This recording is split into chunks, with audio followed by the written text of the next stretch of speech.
അമ്പലത്തിലേക്ക് പോകുമ്പോൾ ഷർട്ട് ഊരണം. ഇത് ഒരു ഗ്രന്ഥത്തിലും പറഞ്ഞിട്ടില്ല, ഒരു തന്ത്രസമുച്ചയത്തിലും പറഞ്ഞിട്ടില്ല. പണ്ടുള്ളവർക്ക് ഷർട്ട് ഉണ്ടായിരുന്നില്ല, അതുകൊണ്ടാണ് അങ്ങനെ ഒരു ട്രഡീഷൻ വന്നത്. പണ്ട് പാൻറ് ഉണ്ടായിരുന്നില്ലല്ലോ, പണ്ട് ഇലക്ട്രിസിറ്റി ഉണ്ടായിരുന്നില്ലല്ലോ, പണ്ട് മെഷീൻ ഉപയോഗിച്ചിട്ട് ചന്ദന അരക്കൽ ഉണ്ടായിരുന്നില്ലല്ലോ. പുരുഷന്മാർ മാത്രം ഷർട്ട് ഊരണം. ഈ കൊടവയറും നെഞ്ചിലെ രോമവും ഈ ശരീരവും ഇങ്ങനെ പുറത്ത് കാണിച്ചുകൊണ്ട് അമ്പലത്തിനകത്തേക്ക് പോകുന്നതിൻ്റെ ഏത് ആചാരത്തിലാണ് അത് പറയുന്നത്, ഏത് അനുഷ്ഠാനത്തിലാണ് അത് പറയുന്നത്? പക്ഷേ ഈ ഷർട്ട് ഇടരുത് എന്ന് പറയുന്നതിൻ്റെ അർത്ഥം എന്താ? പണ്ട് അണ്ടർവെയർ ഇടരുത്, കോണകെ കൊടുക്കാവും. ഇപ്പം എല്ലാവരും ഷെഡി ഇടുന്നുണ്ട്, അണ്ടർവെയർ ഇടുന്നുണ്ട് പൂജാരിമാരെല്ലാം. അപ്പം മാറ്റാനല്ലേ, അത് കോണക കൊടുത്തിട്ടല്ലല്ലോ.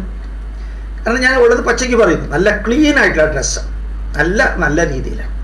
ഈ ഒരു മാറ്റം ആർ എസ് എസ്സുകാർ വിചാരിച്ചാൽ ഈ മാറ്റം വരുത്താൻ സാധിക്കും. അതുപോലെ NSSകാർ, അതുപോലെ SNDP അമ്പലങ്ങളിൽ ഒന്നിലും ഷർട്ട് ഇടാൻ പാടില്ല എന്നില്ല.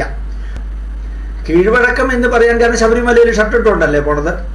ആറ്റുകാൽ ഭഗവതി ക്ഷേത്രത്തിൽ നിങ്ങൾ പോയി കഴിഞ്ഞാൽ അറിയാം, 10,000 ലക്ഷങ്ങളും വരുന്നത് ഒക്കെ ഷർട്ട് ഇട്ടുകൊണ്ട് തന്നെയാണ്. ഷർട്ടൊന്നും ആരും ഊരാറില്ല, വേണമെന്നുള്ളവർക്ക് ഊരാം.